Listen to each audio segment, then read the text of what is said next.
Assalamualaikum warahmatullahi wabarakatuh. Jumpa lagi dengan saya di channel YouTube Titin Supriyatin.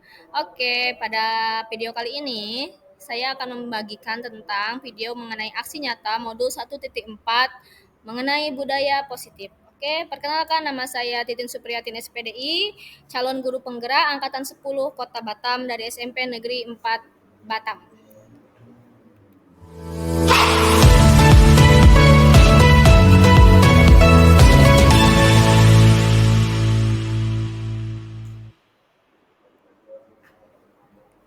Oke, baik, perkenalkan di sebelah kiri saya ada Ibu fasilitator kami yang terlope-lope, Ibu Sriyanti AMD SPDGR. Lalu ada pengajar praktik saya yaitu Pak Erlan Juarsa ST dan saya sendiri Titin Supriyatin SPDI. Baik, saya akan memaparkan rancangan tindakan untuk aksi nyata. Latar belakang, maraknya murid yang tidak lagi mengindahkan peraturan sekolah, mereka menganggap suatu aturan ada untuk dilanggar, sehingga terjadi ketidakharmonisan perilaku siswa dengan peraturan yang dijalankan.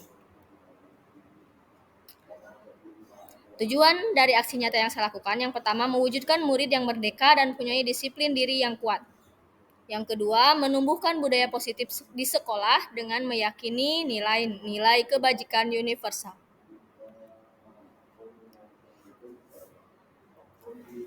Tolak ukur dari kegiatan ini adalah yang pertama, terbentuknya keyakinan kelas melalui kegiatan kesepakatan kelas yang dilakukan oleh guru dan murid. Yang kedua, siswa mampu menerapkan dan menjalankan keyakinan kelas yang telah mereka buat. Lini masa tindakan atau langkah-langkah tindakan yang akan dilakukan. Yang pertama, menghadap kepala sekolah untuk menjelaskan pentingnya penanaman budaya positif dan keyakinan kelas di sekolah serta meminta izin untuk pengimbasan atau diseminasi bersama rekan guru. Yang kedua, mengumpulkan rekan guru untuk melakukan diseminasi pemahaman materi modul 1.4 mengenai budaya positif, keyakinan kelas dan segitiga restitusi. Yang ketiga, berkoordinasi dan berkolaborasi dengan wali kelas untuk membuat keyakinan kelas. Yang keempat, memantau, merefleksi, dan mengevaluasi keyakinan kelas yang telah dibuat.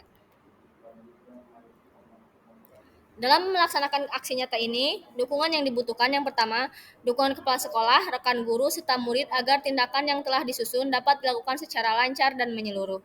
Yang kedua, sarana dan prasarana untuk menumbuhkan budaya positif di sekolah. Yang ketiga, peran serta orang tua dalam membiasakan budaya positif berkelanjutan di rumah. Baik, berikut saya akan menampilkan video kegiatan pembentukan keyakinan kelas. Baiklah, setelah tadi kita melihat video pembuatan keyakinan kelas, maka berikutnya adalah kegiatan diseminasi bersama teman sejawat. Baiklah, setelah tadi kita melihat video pembuatan keyakinan kelas, maka berikutnya adalah kegiatan diseminasi bersama teman sejawat. Oke, assalamualaikum warahmatullahi wabarakatuh. Waalaikumsalam warahmatullahi wabarakatuh. Apa kabarnya, Ibu? Baik, Bu. Oke, baik. Untuk di pertemuan pertama di awal semester ini, supaya pembelajaran di kelas kita itu nyaman dan aman, ya, membahagiakan, menyenangkan untuk kita semua, maka kita akan membentuk keyakinan kelas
Dilarang makan dan minum di dalam kelas.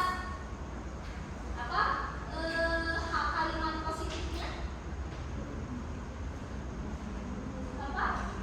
Laila? Makan dan minum?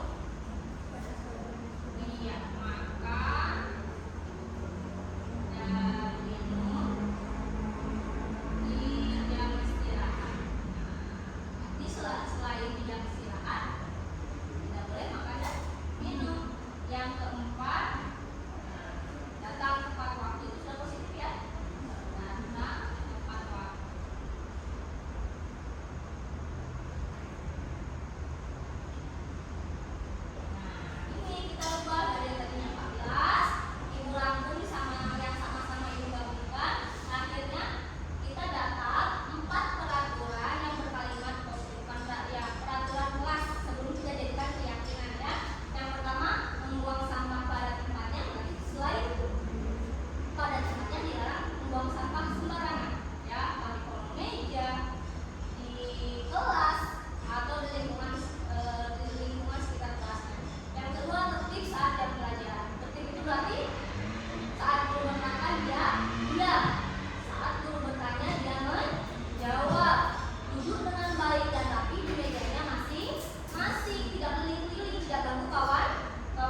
lampu.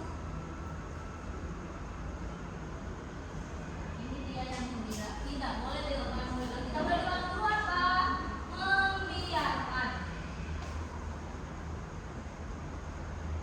Ya, membiarkan. Jadi di sini kita baik guru maupun murid sadar dengan tugasnya masing-masing.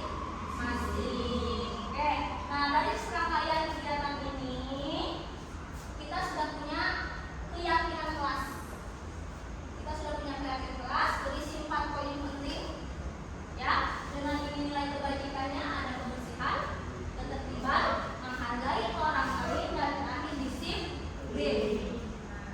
Keyakinan kelas ini dibuat oleh kalian. Ibu hanya membimbing. Jadi oleh kalian, untuk kalian, dari kalian. Ini kan dari kalian kan? Disusun oleh kalian. Untuk siapa? Untuk kalian juga. Maka dari itu, bedanya dengan peraturan kelas, kalau zaman dulu sebelum ada kurikulum merdeka itu namanya peraturan kelas. Kalau peraturan kan kalian merasa terpaksa untuk menjalankan aturan. Nah, sekarang pada keyakinan kelas kalian meyakini dengan kesadaran penuh bahwa kalian yang membuat, nanti kalian yang menjalankan. Ya, paham?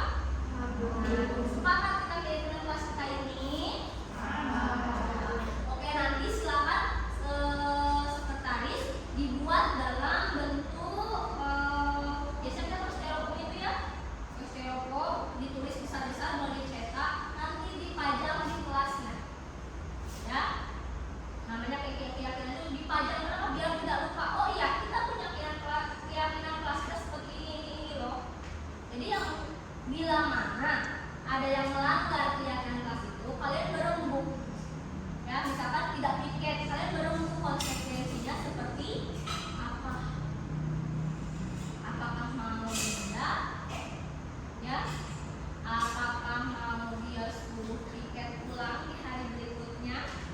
Ya, atau dikasih kerjaan lebih, silakan. Jadi berasal dari kesepakatan kalian. Kita sistemnya bukan hukuman. Kalau hukuman kan tidak berdasarkan aturan. Kalian salah, kalian dihukum. Tapi kalau konsekuensi adalah berdasarkan kesepakatan yang telah kalian buat. Oh ya, berkelas kami kalau misalkan tidak menjalankan piket, kami sistemnya denda. Ya, itu kesepakatannya.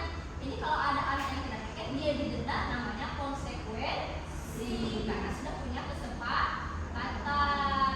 Kalau ibu yang menghukum, misalkan kamu tidak piket, yaudah kamu lari lapangan 10 putaran, itu namanya hukuman karena tidak sesuai dengan kesepakatan kelas yang kalian buat. Oke, sampai sini ya, kita sudah punya 4 poin keyakinan kelas yang akan kita laksanakan di dalam kelas. Apakah ada yang keberatan? Bisa dilaksanakan? Bisa. Baik, baik. Pertemuan kali ini kita sudah menghasilkan suatu keyakinan kelas. Ya, mudah-mudahan kedepannya keyakinan kelas itu bisa dijalankan bersama-sama. Bila mana ada yang keberatan atau ada yang miskomunikasi, bisa kita duduk sama-sama lagi untuk merembukannya ya. Oke, pertemuan kali ini cukup sampai di sini. Wassalamualaikum warahmatullahi wabarakatuh. Waalaikumsalam warahmatullahi wabarakatuh. Baiklah, setelah tadi kita melihat video pembuatan keyakinan kelas, maka berikutnya adalah kegiatan diseminasi bersama teman sejawat.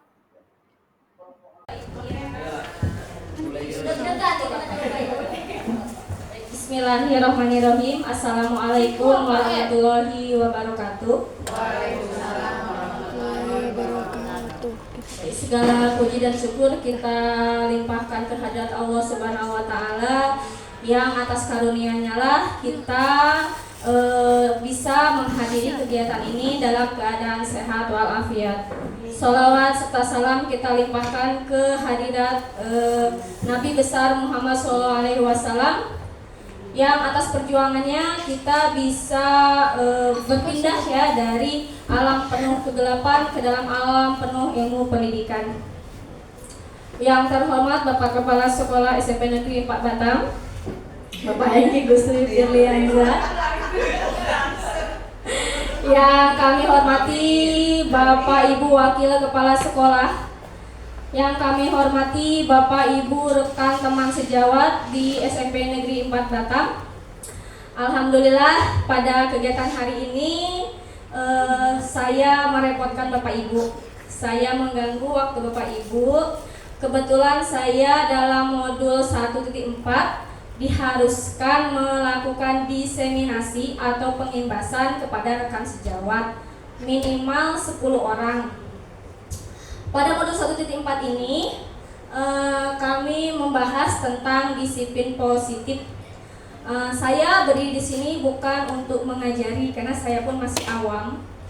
Saya di sini hanya sharing apa yang saya pelajari di modul 1.4 ini. Mana tahu ke depannya yang baiknya bisa Bapak dan Ibu atau kita semua terapkan di sekolah, yang buruknya bisa kita buang jauh-jauh ya Bapak Ibu. Jadi selanjutnya ini dia ya modul 1.4 tentang budaya positif. Baik, budaya positif ya, saya langsung masuk kepada materi. Budaya positif merupakan perwujudan dari nilai-nilai atau keyakinan universal yang diterapkan di sekolah. Budaya positif diyakini mampu menciptakan kolaborasi antar warga sekolah, juga orang tua murid, dan jika terlaksana dengan baik, akan memunculkan serta mengembangkan nilai-nilai positif yang dimiliki murid dan akan menciptakan pribadi-pribadi yang berkualitas dan berkarakter baik sesuai dengan profil belajar Pancasila. Jadi budaya positif ini digadang-gadang memang tidak bisa dijalankan sendiri. Jadi jangan misalkan saya CGP saya menjalankan sendiri, itu tidak bisa. Di sini tetap ditekankan kolaborasi. Jadi saya perlu ya dukungan, bantuan dari Bapak Ibu semua, baik dari Bapak Kepala Sekolah maupun rekan-rekan teman sejawat. Nah, pada modul budaya positif ini terdapat 7 konsep dasar yang nanti mungkin saya akan paparkan ya. Yang pertama adalah perubahan paradigma belajar. Yang kedua adalah disiplin positif. Yang ketiga kebutuhan dasar manusia. Yang keempat motivasi perilaku manusia. Yang kelima posisi kontrol guru ya. Yang keenam keyakinan kelas, dan yang ketujuh segitiga restitusi.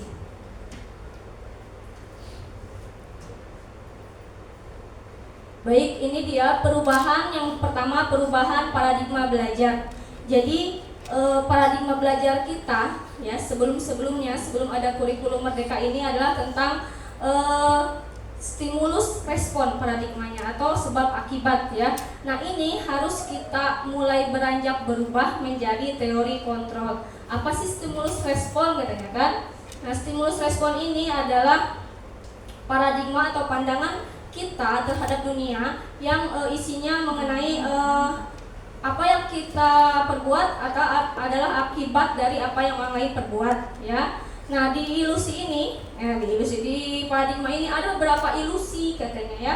Ilusi itu hayalan yang kita anggap benar, padahal itu hanya tidak nyata. Gitu. Yang pertama, ilusi bahwa guru mengontrol siswa. Ya kan, kita pernah berpikir, siapa yang bisa ngatur siswa? Kita guru katanya. Padahal itu hanya ilusi. Yang kedua, ilusi bahwa semua penguatan positif, efektif, dan bermanfaat. Yang ketiga, ilusi bahwa kritik dan membuat orang merasa bersalah dapat menguatkan karakter. Kadang ya, bukan hanya saya tidak menginginkan ke yang lain, tapi diri saya sendiri. Kadang saya membuat siswa itu harus harus merasa bersalah. Dan saya pikir anak bisa berubah, karakternya bisa berubah dengan dia merasa bersalah atas perbuatannya. Yang ketiga, ilusi bahwa orang dewasa memiliki hak untuk memaksa. Karena merasa kita lebih dewasa daripada murid kita berpikir bahwa kita bisa memaksa mereka untuk melakukan apa yang kita inginkan. Nah, itulah yang terdapat dalam teori stimulus respon. Dan semua itu adalah ilusi. Menurut Stephen R. Covey tahun 1991, Jika ingin membuat kemajuan perlahan, ubahlah sikap atau perilaku Anda. Jika ingin memperbaiki cara-cara utama kita, maka kita perlu mengubah kerangka acuan kita. Ubahlah cara Anda melihat dunia, ubahlah cara Anda berpikir tentang manusia, ubahlah paradigma Anda, skema pemahaman dan penjelasan aspek-aspek tersebut tentang kenyataan. Silakan. Ini dia tabel perbedaan ya, paradigma tadi yang stimulus respon dan paradigma baru yang akan kita pakai, yaitu paradigma atau teori kontrol ya. Kalau yang tadi stimulus respon, yang sebelah kanannya adalah paradigma teori kontrol. Nah, pada paradigma stimulus respon, dia menganggap atau realitas kebutuhan kita sama. Nah, pada kurikulum yang sekarang kan sudah berubah bahwa kebutuhan kita berbeda, makanya ada yang namanya nanti diferensiasi. Karena baik kebutuhan anak itu semuanya berbeda. Selanjutnya, semua orang melihat hal yang sama di stimulus respon. Di teori kontrol, bahwa setiap orang memiliki gambaran berbeda. Mungkin apa yang saya lihat berbeda dengan apa yang Bapak Ibu lihat. Ya, tergantung cara kita memandang dan menyikapinya. Yang ketiga, kita mencoba mengubah orang berpandangan sama dengan kita. Itu pada teori yang lama. Teori yang baru, kita berusaha memahami. Jadi bukan kita yang minta dipahami ya, atau kita minta disamakan rata. Oh, saya paham, saya gini, orang harus sama. Enggak. Sekarang kita mencoba memahami ya pandangan orang lain tentang dunia. Jadi saling menghargai, saling memahami ya, tidak memaksakan kehendak kepada orang lain. Yang keempat, perilaku buruk dilihat sebagai suatu kesalahan. Di paradigma yang baru, semua perilaku memiliki tujuan. Jadi tidak dilihat baik buruknya saja, tapi juga dilihat tujuannya ya. Nah, yang kelima, orang lain bisa mengontrol saya. Di paradigma yang baru, bahwa tidak ada seorang pun yang bisa mengontrol kecuali diri kita sendiri ya. Selanjutnya, saya bisa mengontrol orang lain. Di paradigma yang baru, bahwa tidak ada seorang pun ya. Jangankan orang mengontrol saya aja nggak bisa mengontrol orang lain. Jadi siapa yang mengontrol? Diri kita sendiri. Selanjutnya, pemaksaan ada pada saat bujukan gagal. Jadi kalau zaman paradigma dulu, kalau sudah tidak mempan dibujuk, kekuasaan lagi yang berjalannya, kadang kita memaksakan. Nah, kalau yang sekarang nggak boleh lagi dipaksakan. Kalau mau kita diskusi, lalu kolaborasi menciptakan hal yang baru atau pilihan-pilihan baru. Terakhir, model berpikir menang kalah zaman dulu. Kalau sekarang win-win solution, jadi nggak ada menang kalah, semuanya menang.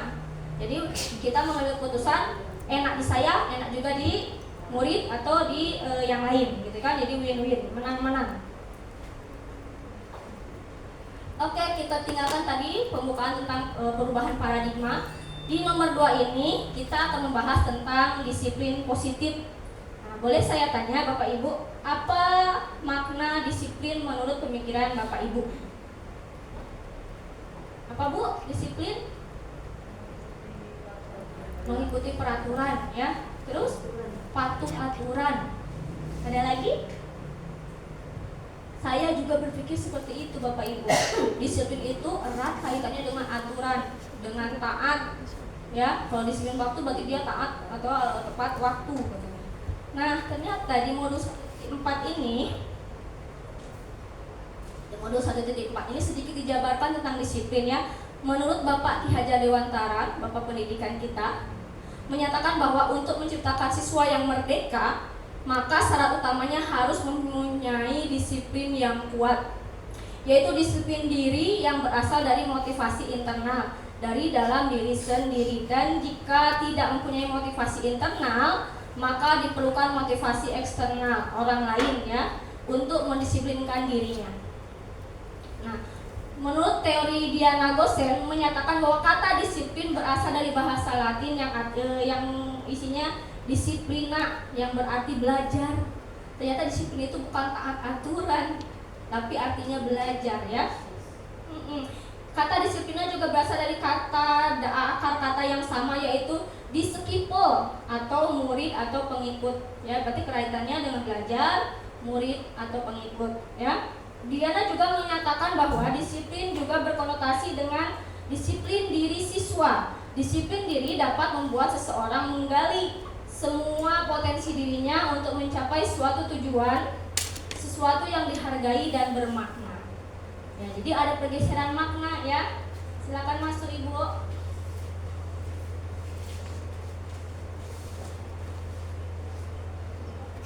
Ya, tujuan dari disiplin positif. Tujuan dari disiplin positif adalah untuk menanamkan motivasi kepada semua siswa kita agar mereka menjadi orang yang merdeka, yang mereka inginkan dan menghargai diri sendiri dengan nilai-nilai yang mereka percayai. Motivasi ini berasal dari diri siswa internal sehingga akan berdampak jangka panjang dan tidak akan terpengaruh dengan adanya hukuman atau hadiah. Jadi kata disiplin ini anak bisa mengatur dirinya sendiri, ada motivasi dalam dirinya untuk menerapkan nilai-nilai kebajikan atau nilai-nilai yang baik ya di sekolah tanpa harus diiming-imingi oleh hukuman atau hadiah ya. Nah, ini dia 5 kebutuhan yang poin nomor 3 ya Bapak Ibu, 5 kebutuhan dasar manusia. Pernah mendengar? Biasanya ada beberapa versi ya. Kalau di modul 1.4 ini 5 kebutuhan dasar manusia. Yang pertama itu adalah kebutuhan dasar untuk bertahan hidup. Contohnya makan, minum, pendidikan, kesehatan, ya, olahraga, pasangan, ya. Itu kebutuhan untuk bertahan hidup. Yang nomor 2, kasih sayang dan rasa diterima. Ya. Di sini contohnya misalkan dia diterima di lingkungannya, diakui ya, dan dianggap ada. Yang ketiga, kekuasaan atau power. Apa nih Bu, kok ada kekuasaan? Nah, dalam kebutuhan dasar yang berupa kekuasaan ini, dia diakui kemampuannya. Ya, seseorang butuh diakui kemampuannya, butuh dihargai. Misalkan dia pandai di bidang olahraga atau di bidang IT, dia butuh pengakuan agar kebutuhan dirinya terpenuhi. Yang keempat, kebebasan atau freedom ya, atau freedom. Oke, dalam kebutuhan kebebasan ini, seseorang punya hak untuk memilih keputusan apapun dalam hidupnya, ya, tidak diatur oleh orang lain. Yang kelima adalah kebutuhan kesenangan atau fun atau dalam istilahnya apa hal-hal yang membuat dia bahagia. Setiap orang tangki cintanya itu beda-beda. Apa yang membuat dia bahagia itu beda-beda. Ada yang senang jalan dengan jalan-jalan, ada yang senang dengan berbelanja, ada yang senang dengan dia diberikan hadiah. Nah, hal-hal itu adalah salah satu pemenuhan kebutuhan, yaitu kebutuhan atas untuk memenuhi kesenangannya. Nah, Bapak Ibu, yang terjadi pada anak-anak kita di sekolah, jika salah satu dari kelima ini tidak terpenuhi, maka akan terjadi ketidakseimbangan dalam hidupnya. Ya, dia bisa berbuat sesuatu yang di luar kewajaran. Jadi kadang kalau kita menangani anak-anak kita yang bermasalah, coba diselidiki dulu, ada nggak kebutuhan hidup dia yang tidak terpenuhi. Contoh Bu, dia anak broken home, berarti kebutuhan kasih sayangnya itu tidak terpenuhi. Ada Bu, dia sering dibully, berarti dia tidak mendapatkan kebutuhan kekuasaan atau pengakuannya, dia tidak diakui. Nah, hal-hal itu ya, kenakalan-kenakalan anak kita itu bisa disebabkan dari tidak terpenuhinya salah satu atau beberapa dari kebutuhan hidup seseorang ya, kebutuhan dasar manusianya. Oke, lanjut kita ke nomor 4. Ini dia motivasi perilaku manusia. Motivasi perilaku manusia ada 3. Yang pertama, takut akan hukuman. Coba saya tanya Bapak Ibu datang ke sekolah sebelum jam 7.30, motivasinya apa? Hah?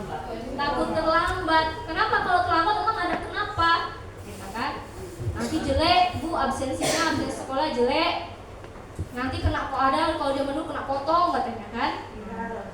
Berarti motivasi kita masih pada takut hukuman. Yang kedua, motivasinya adalah ingin mendapatkan hadiah. Misalkan si A datang ke sekolah langsung sibuk mengerjakan sesuatu, berharap mendapatkan hadiah atau pujian dari atasannya misalkan. Berarti motivasinya ke sekolah adalah untuk mendapatkan pujian atau hadiah. Nah, motivasi yang ke-1 dan kedua itu adalah motivasi eksternal, atau motivasi itu menggerakkan diri kita, tapi karena alasan atau pengaruh dari luar atau dari orang lain. Ya, nah yang ketiga nih yang harus kita tumbuhkan, yaitu motivasinya untuk menjadi orang yang mereka inginkan, ya, untuk yang menjadi orang yang mereka inginkan dan menghargai diri sendiri dengan nilai-nilai yang mereka percaya. Nah, ya, motivasi yang ketiga itu sangat baik sekali. Jadi kita ingin menjadi apa yang kita inginkan. Terus kita akan melakukan hal-hal atau nilai-nilai yang kita percaya. Misalkan tadi berangkat ke sekolah lebih pagi, saya ingin menjaga prinsip saya yaitu disiplin waktu. Berarti kita percaya bahwa nilai kebajikannya itu disiplin waktu tadi, bukan karena takut pinjernya terlambat atau takut ditegur oleh atasan atau nanti viral ya di grup si ini terlambat, si itu terlambat. Nah, kita tidak motivasi itu, tapi kita menghargai diri kita sendiri. Kalau kita datang cepat, kita pun tidak terburu-buru, bisa duduk dulu, santai, ya, bisa beristirahat, tidak tergesa-gesa, ya. Nah, motivasi ini juga yang akan kita tumbuhkan kepada murid-murid kita. Jangan sampai murid mengerjakan tugas atau datang ke sekolah hanya karena takut hukuman atau karena hanya ingin diberi hadiah.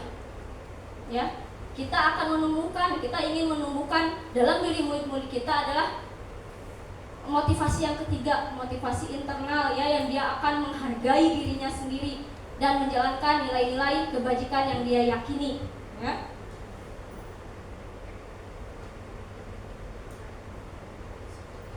Oke. Poin nomor 5 tentang 5 posisi kontrol guru. Yang pertama ada penghukum. Ini masih pada level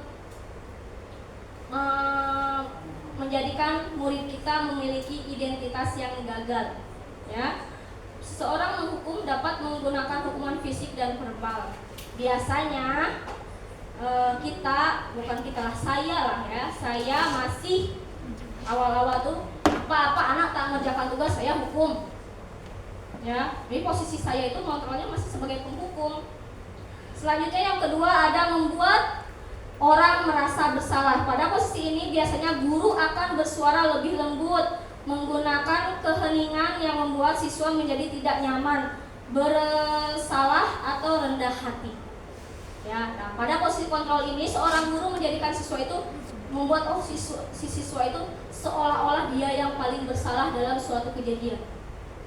Ya, ibu udah capek-capek ngajar kamu, tapi kamu nggak menghargai ibu.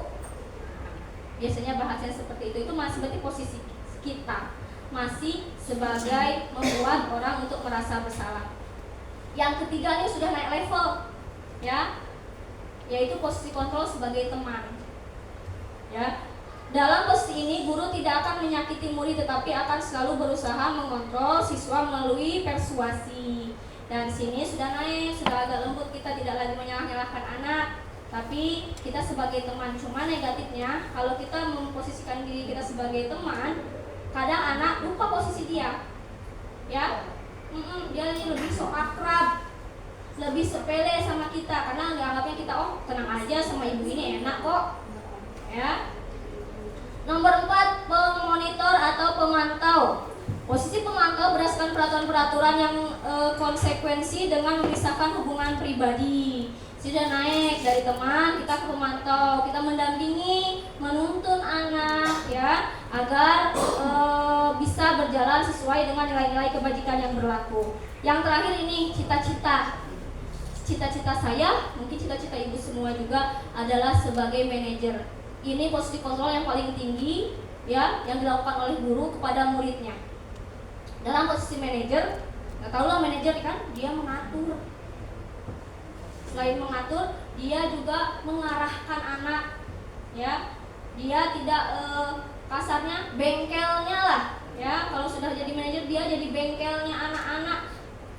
Dia tidak lagi menyalahkan anak, tapi dia coba mencari alasan sebab anak berbuat sesuatu, lalu sampai mencari solusi bersama anak, ya. Di sini itu cita-cita. Cita-cita aja saya pun belum sampai ke sini. Baru sampai level teman nomor 3. Level teman aja kadang-kadang suka agak refleksi ke diri. Kok semakin lama anak ini semakin suka-suka sama saya? Karena saya baru sampai level teman. Ya, belum bisa menempatkan diri sampai level manajer ini. Baik Bapak Ibu, yang keenam tentang keyakinan kelas. Ini keyakinan kelas ini adalah tugas kita semua Bapak Ibu, bukan hanya wali kelas. Ya, Bapak Ibu bisa membuat keyakinan kelas dengan kelas-kelas yang Bapak Ibu ajar. Ya.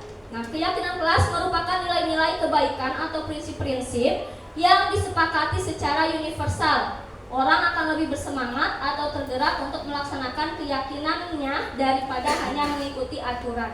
Ya, mengapa nggak aturan kelas, peraturan kelas? Tapi sekarang dirubah, ya, mindsetnya menjadi keyakinan kelas. Kemarin saya buat video praktek nyata membuat keyakinan kelas dengan siswa kelas 7D. Ya, terus saya tanya, kenapa nggak aturan kelas nak? Terus anak menjawab, aturan ada untuk dilanggar. Ya, anak-anak berpikir seperti itu, aturan ada untuk dilanggar. Kenapa? Karena mereka merasa diri mereka tidak mau diatur. Sedangkan aturan itu kan satu pihak, hanya guru yang bikin, siswa yang melaksanakan, itu aturan. Ya, terus kita rubah aturan itu jadi keyakinan. Kalau yang namanya keyakinan, ya, kalau kami guru agama, keyakinan itu diyakini dengan hati katanya kan, diucapkan dengan lisan, diamalkan dengan perbuatan. Keyakinan adalah apa yang kita percaya. Kalau sudah percaya, kita akan melaksanakannya dengan ringan hati, ikhlas, karena kita percaya apa yang kita yakini. Nah, makanya dari aturan kelas tadi kita rubah menjadi keyakinan kelas. Bu, bagaimana keyakinan? Keyakinan kelas dibuat oleh guru melibatkan siswa. Jadi kita tanya siswanya maunya kayak mana. Jangan guru yang di depan buat aturan, nah kelas kita begini. Itu namanya aturan, karena sebelah ya hanya satu arah. Jadi nanti mungkin di tahun ajaran baru nih, kalau sekarang kan sudah habis ya, kita sudah tidak ada lagi belajar di kelas. Nanti tahun ajaran baru, ayo sama-sama kita praktek membuat keyakinan kelas. Nah, yang wali kelas bisa dengan kelasnya masing-masing. Yang tidak wali kelas coba dengan kelas yang Bapak Ibu ajar, satu aja dulu. Ya, membuat keyakinan kelas. Nah, menentukan keyakinan kelas yang pertama, keyakinan kelas bersifat lebih abstrak daripada peraturan yang lebih rinci dan nyata. Yang kedua, keyakinan kelas berupa pernyataan universal. Berarti merangkum, universal itu merangkum semua, tidak harus spesifik, ya. Yang ketiga, pernyataan atau keyakinan kelas selalu dibuat dalam bentuk positif. Jadi kata-katanya tidak, misalkan satu, keyakinan kelas di kelas kita tidak membuang sampah sembarangan. Itu kan kalimatnya negatif. Nanti kita rubah bagaimana kalimat positif yang bisa memotivasi siswa. Misalkan kita rubah membuang sampah di tempatnya. Ya, jadi gunakan kalimat-kalimat positif yang mampu memotivasi siswa. Selanjutnya, keyakinan kelas harusnya dibuat tidak terlalu banyak sehingga mudah diingat dan dipahami oleh semua anggota kelas. Ya, karena yang keyakinan kelas itu kan dari siswa sendiri, dari siswa kita untuk siswa oleh siswa.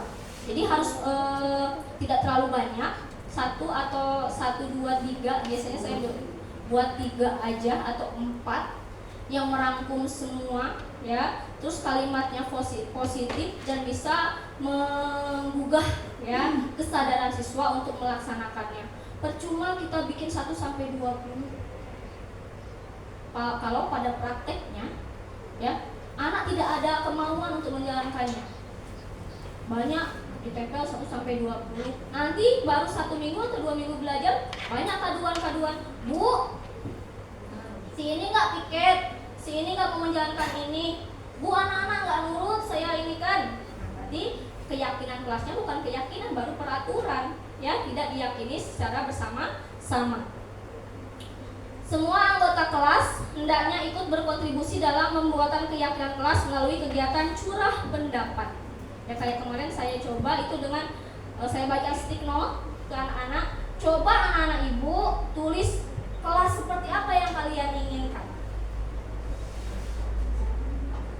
Nanti saya bacakan curhatan-curhatan anak itu dari stick note tadi. Lalu saya rangkum menjadi beberapa aturan kelas. Baru aturannya, kenapa baru aturan? Karena kalimatnya masih negatif. Kalau anak-anak tuh tidak boleh bising, tidak boleh makan di kelas, masih ada kata tidak-tidaknya. Nah, tugas kita adalah membimbing anak merangkum itu, terus memindahkannya menjadi kalimat-kalimat yang positif. Selanjutnya, semua anggota kelas bersedia meninjau kembali keyakinan kelas dari waktu ke waktu. Yang mana tahu ada keyakinan kelas yang sudah tidak harus dipakai lagi karena semua sudah sadar, sudah bisa dilaksanakan, bisa diganti dengan keyakinan kelas yang lain. Nah, ini dia dampaknya dari keyakinan kelas tadi. Yang awalnya peraturan kelas, kita rubah jadi keyakinan kelas, ya. Dari keyakinan kelas tadi akan menciptakan lingkungan belajar yang positif. Kalau positif kan tujuan pendidikan Ki Hajar Dewantara adalah menyediakan lingkungan belajar yang menyenangkan bagi siswa, katanya, sehingga siswa mampu berbahagia dan menjadi dirinya sendiri. Nah, jadi dari aturan kelas tadi kita rubah keyakinan kelas kita akan menciptakan lingkungan yang positif, yang nyaman untuk anak belajar. Selanjutnya menjadi budaya positif di sekolah. Ya, dari tadi diawali dengan peraturan kelas menjadi budaya positif. Oke. Yang terakhir nih Bapak Ibu, tapi agak panjang, ya, tentang nomor 7 tentang segitiga restitusi. Apa sih? Sudah pernah dengar restitusi Bapak Ibu? Belum? Pak Kepsek, restitusi Pak Kepsek? Itu bukan. Beda. Restitusi. Ini ada pertanyaan sedikit Bapak Ibu, memantik sedikit ya Bapak Ibu, ya.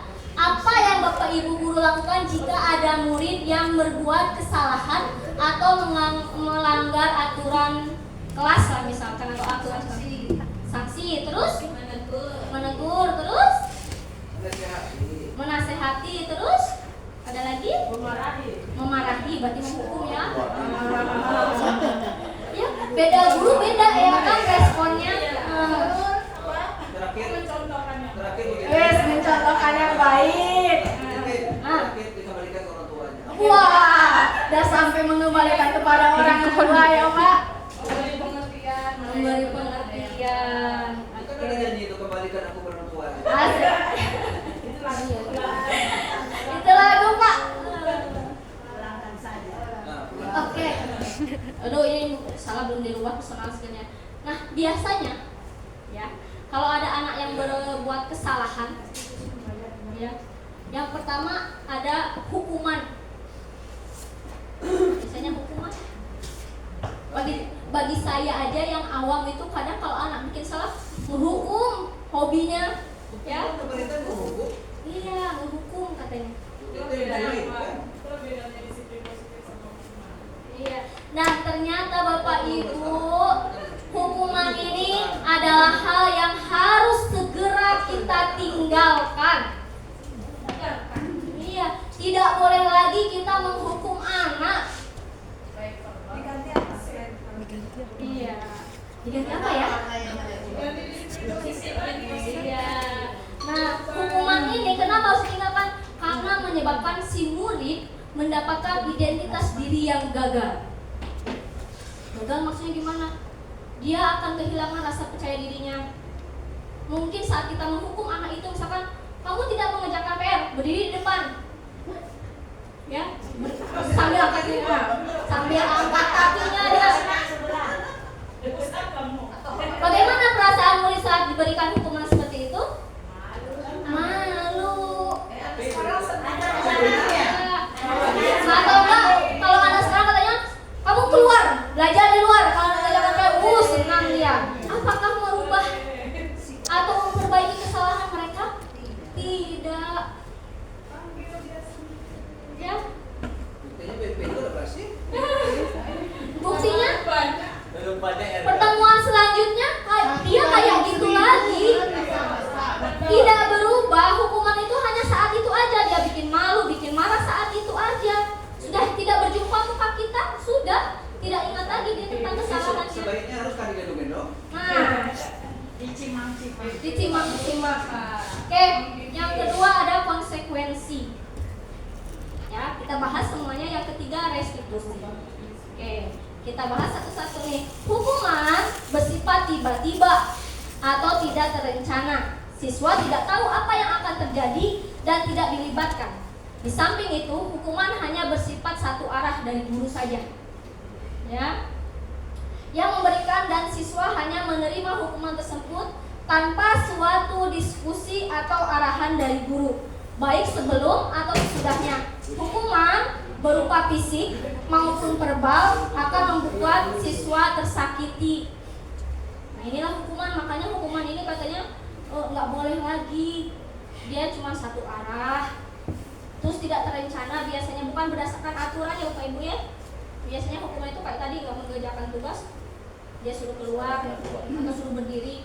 Atau kalau saya kadang masih suka suruh anak jalan bebek di lapangan. Iya. Yang baiknya apa? Efek bagi diri dia sendiri jangka pendek. Ya. Mungkin dendamnya yang jangka panjang.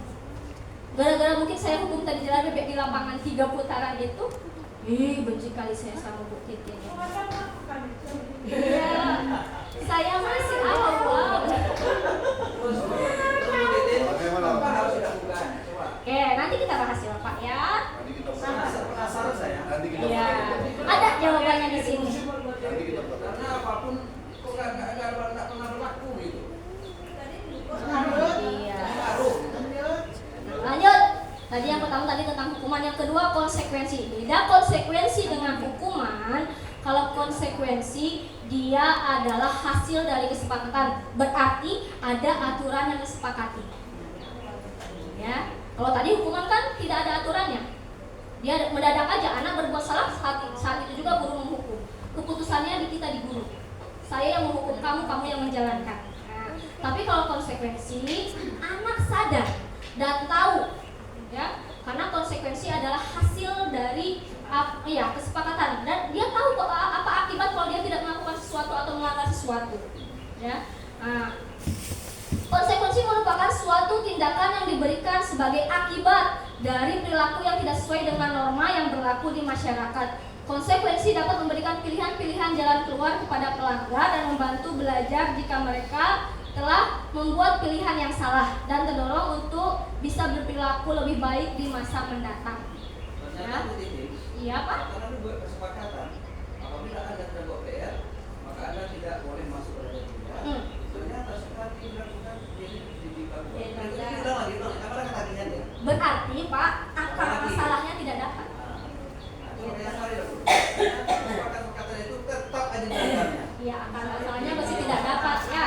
Ibu, bagaimana cara mencari akar masalahnya nanti kita ada di sini ya, caranya dikasih, tapi nggak tahu apakah bisa dilaksanakan atau tidak, ya. Konsekuensi membantu siswa memahami hubungan sebab akibat antara tindakan mereka dan hasil yang diperoleh. Ya.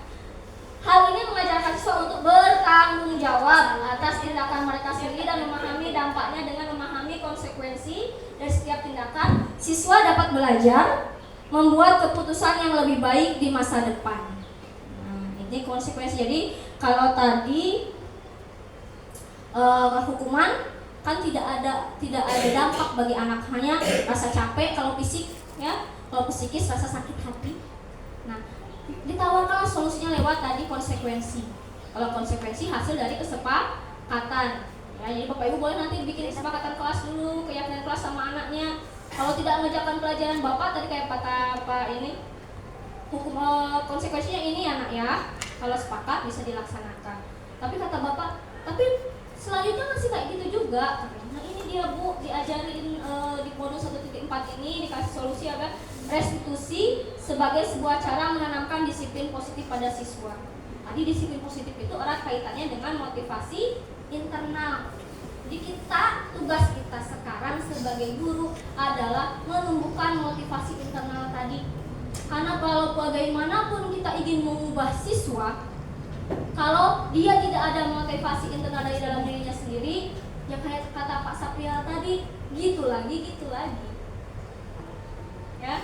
Nah, di restitusi ini, menurut dosen, restitusi merupakan proses menciptakan posisi bagi siswa untuk memperbaiki kesalahan mereka, sehingga mereka bisa kembali pada kelompoknya dengan karakter yang lebih kuat.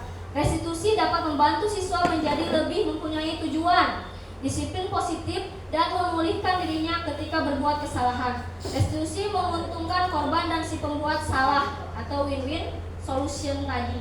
Ya. Ciri-ciri restitusi, masa kita masih bingung mana namanya hukuman, mana namanya konsekuensi, yang ketiga mana namanya restitusi. Nah ini ciri-cirinya. Restitusi bukan menebus kesalahan, tetapi untuk belajar dari kesalahan. Yang kedua, restitusi memperbaiki hubungan. Yang ketiga, restitusi adalah tawaran, bukan paksaan. Jadi kita, guru, menawarkan. Nah sekarang kamu, misalkan dia menumpahkan air di atas meja, lalu kita tanya, apa yang akan kamu perbuat untuk memperbaiki kesalahan? Mungkin dia akan menawarkan, Bu, saya akan membersihkan mejanya kembali, merapikan kembali, mengepelnya. Berarti dia dari kesadaran dia sendiri, bukan paksaan kita. Bukan harus kita marah, kamu ya, gara-gara kamu meja saya basah. Beda ya, kalau kayak gitu dia seperti menghukum. Tapi kalau restitusi, dia menawarkan, menanyakan kemauan anaknya sendiri seperti apa, ya, untuk memperbaiki kesalahannya. Restitusi menuntun untuk melihat ke dalam diri. Yang kelima, restitusi mencari kebutuhan dasar yang mendasari tindakan. Nah, di restitusi inilah Bapak Ibu nanti bisa menggali kebutuhan dasar dia, tadi kebutuhan dasar manusia, apa yang dia tidak terpenuhi. Karena sikap-sikap murid kita yang bertolak belakang dengan norma atau aturan atau nilai-nilai kebajikan, pasti ada kebutuhan dasarnya yang tidak terpenuhi. Itu pasti ya ibu BK lah yang sering itu menangani anak, selalu tahu, selalu digali dasarnya. Oh ternyata dia seperti ini karena keluarganya seperti ini. Cari penyebabnya dulu. Kenapa? Kalau kita tidak tahu penyebabnya, kita tidak akan mendapatkan solusi dari masalah anak tadi. Yang ujung-ujung kita nanti kesel, maka tak melabeli anak. Oh ini anak nakal, anak bandel, tanpa tahu penyebabnya. Restitusi diri adalah cara yang terbaik. Yang ketujuh, restitusi fokus pada karakter, bukan tindakan. Yang kedelapan, restitusi menguatkan. Yang kesembilan, restitusi mengembalikan siswa yang berbuat salah pada kelompoknya. Ya, jadi kalau sudah dilakukan restitusi, si anak itu nggak akan diasingkan, dia nggak dilabeli. Jadi anak itu akan bisa diterima kembali oleh kelompoknya. Kalau kita labeli si anak, dia akan terasing dari kelompoknya atau dari kawan-kawannya. Kalau dia kena hukum karena dia merokok, misalnya dia kena hukum, dia akan dilabeli sama kawan-kawannya, jangan main sama dia perokok. Tapi kalau kita sudah melaksanakan restitusi, ya insya Allah dia akan bisa diterima kembali oleh kelompoknya. Ini dia perbedaan, tabel perbedaannya antara hukuman, sanksi atau konsekuensi dengan restitusi. Ya. Jadi hukuman ini memang harus kita segera tinggalkan karena menyebabkan siswa mendapatkan identitas diri yang gagal. Kalau kita belum sampai ke restitusi, minimal kita memberikan sanksi ya atau konsekuensi kepada siswa berdasarkan kesepakatan yang sudah kita buat ya. Tapi kalau kita sudah bisa melakukan pendekatan individual kepada anak, kita bisa melakukan restitusi.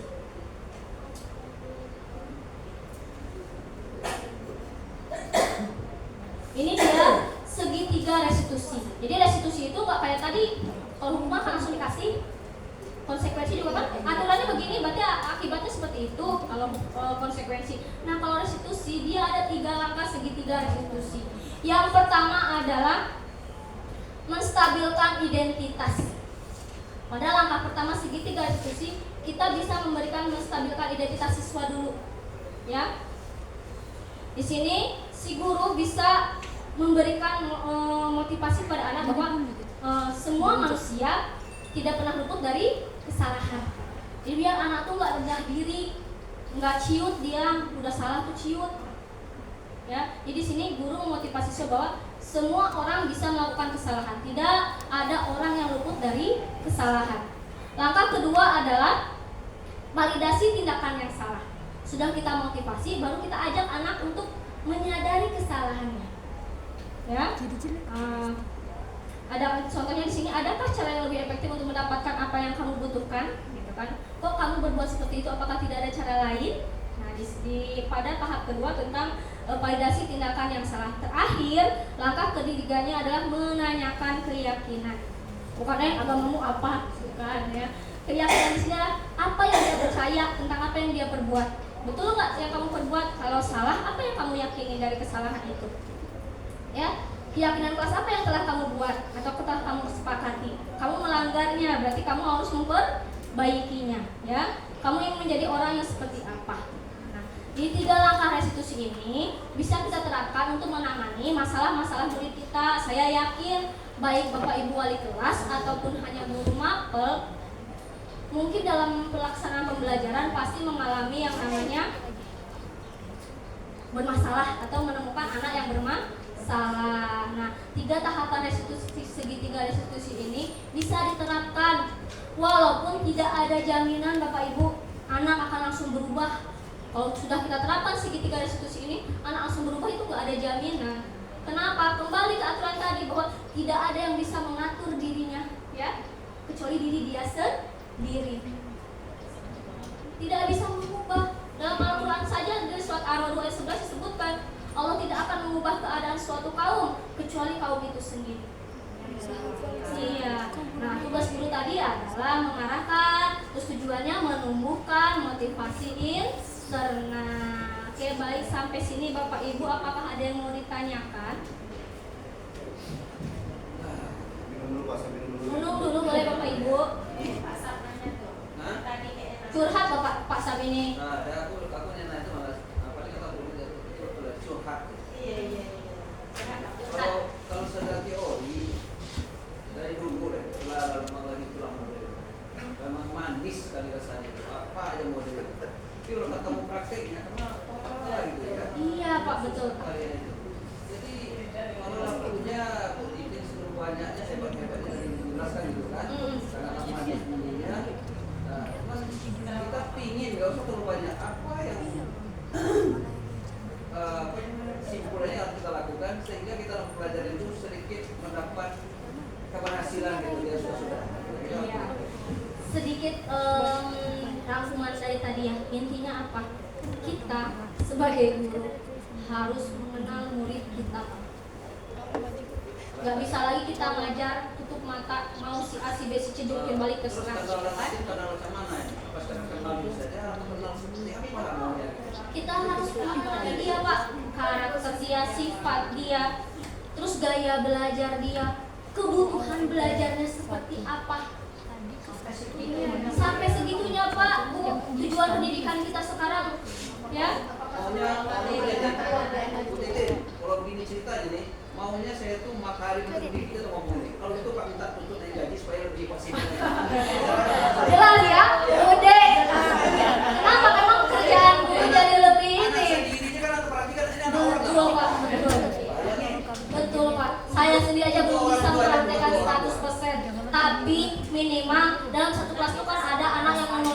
kenakalannya. Ada anak yang menonjol kenakalannya. Iya, intinya guru harus bahagia. Guru harus bahagia, ya, agar bisa membahagiakan anak.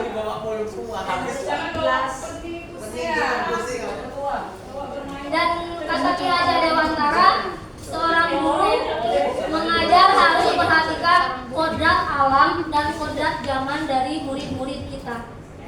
Iya.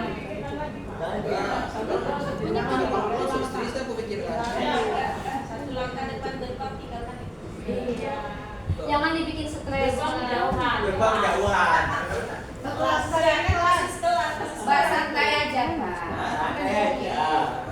Tidak promis Kalau ada Bu Ida, Bu Titin sini sama Bu Nurul aman gitu. Iya sih.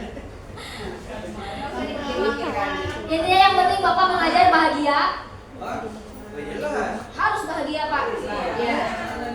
Kalau Nah, siswa ya. itu kan sedikit. Masih anak banyak Yang anak profesi. pemikiran. Iya. Pak, Sam, pilihan profesi kita. Iya, betul, pilihan profesi. Tantangan pendidikan kita, Pak. Saya kalau tahu dulu. Ayo, Allah. Kasih tahu dulu. Ada di Pak, Pak. Kamu usah pilih. Ini ada apa nih? Pertanyaannya ada apa ini? Terima kasih ya, Bu. Baik, Bapak Ibu, ada lagi pertanyaan? Kalau tidak ada, baik, saya tutup. Saya ucapkan terima kasih kepada Bapak Ibu yang sudah meluangkan waktunya. Apa yang saya paparkan tadi, yang baiknya boleh diambil, boleh dipraktekkan.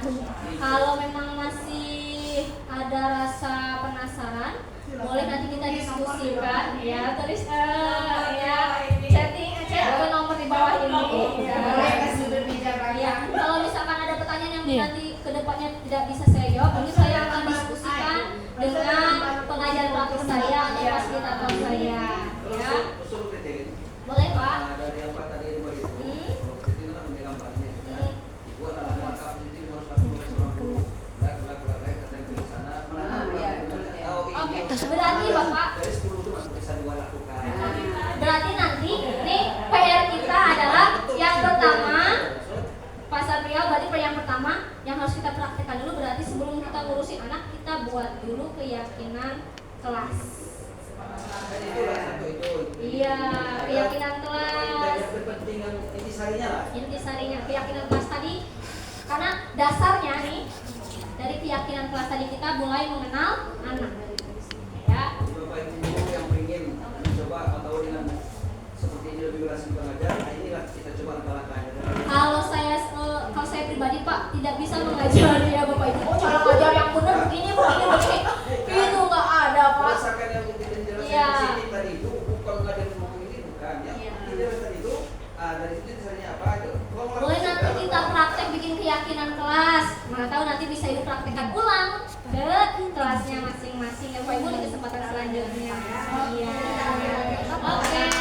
Terima kasih.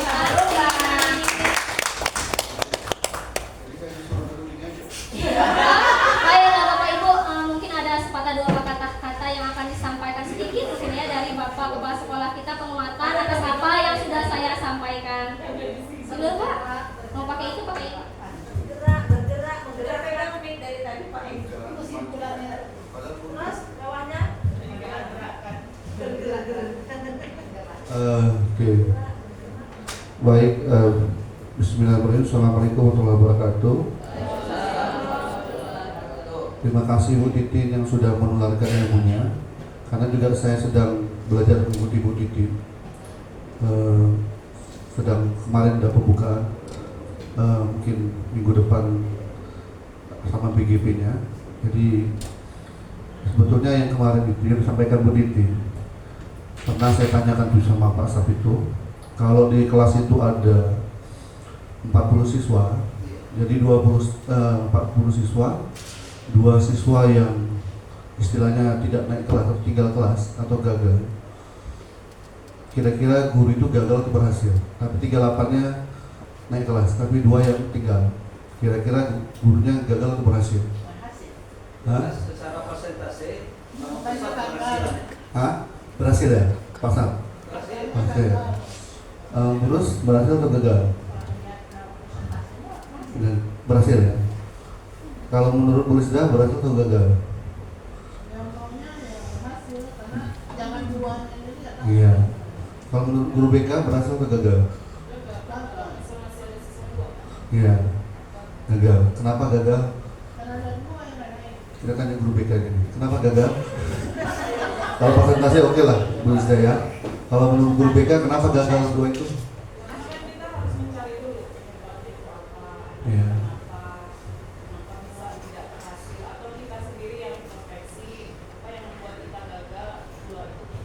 Iya betul. Jadi kalau misalnya guru itu ada wali kelasnya tinggal 40 itu ada 2 yang naik kelas. Menurut pandangan guru BK bahwa 2 itu dikatakan gagal. Ini menurut persepsi kita ya. Jadi jangan langsung wah gini. Menurut persepsinya Bu Nurul. Kalau menurut guru yang bersangkutan 38 yang naik wah itu udah berhasil, udah bagus. Udah hasil. Itu wali kelas. Tapi kalau sekarang tuh guru mapel lah saya tanya, guru mapel, siapa guru mapel sih? Nah, itu wali kelas mesti. Oh iya. Oh iya Pak Asap. Menurut Pak Asap gimana? Menurut Bapak Asap sebagai guru mapel bukan wali kelas. Kalau menurut wali kelas itu berhasil karena sudah 38 naik. Kalau menurut guru BK kurang berhasil karena masih ada 2 ketinggalan. Kalau menurut guru mapel tak berhasil. Iya. Sekian banyak apa iya kita disempurna manusia semuanya harus jadi. Nah, ini berhasil atau tidak? Tidak berhasil. Jadi itu berhasil. Berhasil, oh berhasil. Segini banyaknya. Hanya segelintir itu. Ya jelas. Tak mungkin manusia itu sempurna. Saya ini guru hebat loh. Ini semua berhasil nggak usah naik kelas. Ya kalau memang segala kendala jadi bisa aja. Tapi kalau memang kita mengarah pada adalah sedikit mutunya dalam itu bakal banyak dibutuh. Tentu pasti ada namanya. Kalau nggak gitu, ya tentu apa namanya? Untuk apa tuh saringan dibuat? Untuk apa tuh saringan ada gunanya? Aku aja saringan tuh. Jangan dibuka-buka bahasa. Wah betul, gitu ya. Nah kalau saya pandangannya beda.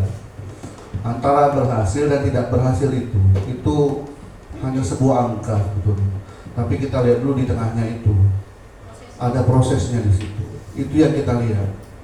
Kalau kita sudah berproses untuk yang 2 ini, ternyata dia tetap tidak naik kelas, is oke, tidak masalah. Itu. Ya, yang penting prosesnya itu. Nah, kadang-kadang guru ini kadang sudah menghakimi siswa ini, padahal dia tidak ada proses di dalamnya. Itu. Jadi kita jangan lihat. Ini menurut saya ya, menurut Ibu tadi betul, 38 sudah berhasil. Menurut Pak Sam juga betul. Tetapi kadang-kadang, contoh lah, misalnya saya ambil contoh si Daus misalnya. Kita bilang aja lah di 8 ini. Kita langsung menghakimi Daus nggak naik, nggak pernah masuk kelas, tugas nggak pernah masuk, nggak pernah ngerjain. Kenyataannya memang begitu. Memang begitu kenyataannya. Tapi sudahkah guru yang bersangkutan berproses mengetahui kenapa dia begitu? Kemarin ada satu kasus pelajaran siapa ya? Memang iya kayak ini. Orangnya nggak ada. Kenapa kalau nggak masuk Daus? Saya nggak mau masuk kalau pelajaran memang nah bosan. Loh, nah tahu nggak guru yang bersangkutan ini? Kenapa dia nggak masuk Daus? Bosan kan? Berarti guru yang bersangkutan harus proses dong. Gurunya merasa Ini sudah begitu kreatifnya. udah berangkat dia kreatif, udah paling oke. Ternyata kabur juga pas belajar dia nggak mau masuk. Nah, jadi ditanya. Jadi itulah gunanya proses. Kadang kita langsung nengok hasil, tapi tidak kita belajar dari proses. Proses itu yang penting. Makanya tadi di awal saya sudah sampaikan sebelum guru penggerak juga. Saya bilang tolong Bapak Ibu buat kesepakatan kelas dulu. Biasanya kan di awal kan saya sampaikan di lapangan ya. Tolonglah buat kesepakatan kelas dulu di dalam kelas. Kalau perlu ditempel di kelas itu. Saya kalau 8 minggu saya tempel dulu waktu. Mau Daus maunya apa? Ini kamu maunya apa? Nanti kalau Bapak hukum, karena tadi ada konstruksi tadi ya, yang sampaikan begitu. Kalau nggak piket ya, oke. Kalau nggak piket hukumannya apa anak? Denda Pak 5.000. Semua sepakat 5.000. Betul nih, betul. Betul, jadi oke. Denda 5.000. Jadi kalau anak siswa itu tidak piket, kita lemparkan kembali ke siswa itu. Oh, kalian buat daftar ini perjanjian tanda tangan, kamu tanda tangan semua. 40 siswa tanda tangan di belakangnya. Jadi kalau dia melanggar, tinggal kita bacakan saja. Daus, kau nggak piket? Yang tanda tangan situ siapa Daus? Kalau nggak piket apa Daus? 5.000. Nah, keluarkan duitmu 5.000. Masukkan ke kas. Begitu. Ayo, dulu. Boleh diganti juga Pak, dibalik. Heeh. Misalnya tidak piket dihukum atau sanksinya ini. Boleh. Atau kita ubah dengan kata-kata positifnya. Iya, boleh. Jadi yang membuang sampah, rewardnya apa? Iya. Hadiahnya apa itu ya? Boleh. Jadi tidak harus dengan hukuman. Boleh juga. Nah, itulah gunanya kita tuh berkolaborasi. Di samping apa tadi hukuman, ada juga reward. Kadang kita susah kali memuji anak, itu heran juga kadang. Kadang-kadang jangankan anak, guru saja kalau dipuji itu melambung dia. Apalagi siswa. Makanya sekali-sekali kita puji juga siswa itu. Apalagi kalau ada yang bermasalah. Itu kalau kita puji, wow, Daus kali kok ganteng kali walaupun kenyataannya tidak gitu ya. Aduh, kalau kita puji, iya kan, melambung ya. Jadi itulah pentingnya kita berkolaborasi. Ini share-share aja ini, ya. Kayak sekedar ambil kesimpulan apa yang disampaikan Bu Titin itu kayaknya udah masuk tuh pas tuh sama kita. Jadi langsung jangan berlangsung ke hasil ya Bapak Ibu. Kita juga perlu proses. Itu ya, cukup. Karena insya Allah nanti ada makan siang. Ya. Sekarang udah ya. Cukup dari saya kembalikan Bu Titin. Terima kasih. Assalamualaikum warahmatullahi wabarakatuh. Oke, baik. Terima kasih kepada Bapak Kepala Sekolah yang sudah memberikan penguatan. Pak, amin. Ya, setelah memberikan penguatan, terima kasih kepada Bapak Ibu. Mohon maaf atas segala kesalahan dan kesilapan, tidak ada niat mengajari. Di sini kita sama-sama sharing ya, saling scaffolding katanya, saling mendukung, membangun ya, agar kita menjadi guru-guru yang lebih baik di kemudian hari. Amin, amin ya rabbal alamin. Dukung apa? Ketik ketik Indonesian Idol pasti Titin Supriyatin, kirim ke 3666. Maksudnya dukung kayak gitu. Itu nggak boleh Pak. Nanti babang langsung itu. Sampai ada apa ya kemarin? Saya kalau pasal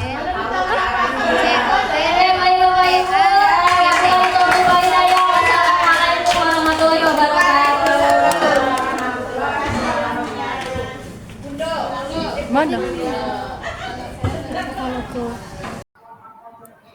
Baik, terima kasih. Demikian video aksi nyata modul 1.4 mengenai budaya positif.